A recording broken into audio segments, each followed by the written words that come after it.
గులాబీ జెండాకు తెలంగాణ రాష్ట్ర సమితి అనే పార్టీకి ఏ అండా దొరకని నాడు, ఎవరు కూడా కనీసం ఆశ్రయం ఇయ్యని నాడు నేనున్నానంటూ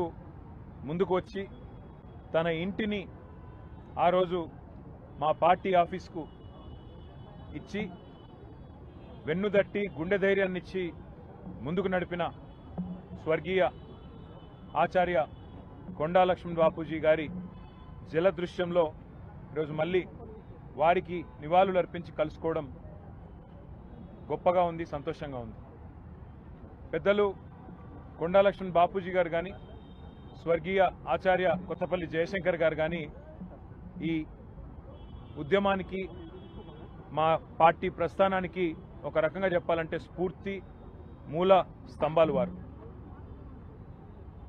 టీఆర్ఎస్ పార్టీ ఆనాడైనా ఈనాడైనా ఉద్యమ పార్టీగా రాష్ట్రాన్ని సాధించి అధికార పార్టీగా ఉజ్వల తెలంగాణను ఆవిష్కరించి ఇవాళ ప్రతిపక్ష పార్టీగా ప్రజల పక్షాన గట్టిగా నిలబడి పోరాడుతున్నది అంటే ఆనాడు ఇట్లాంటి పెద్దలు అందించిన ప్రజాస్వామిక స్ఫూర్తి, పెద్దలు కేసీఆర్ గారి నాయకత్వ పటిమ అనేది చెప్పక తప్పదు.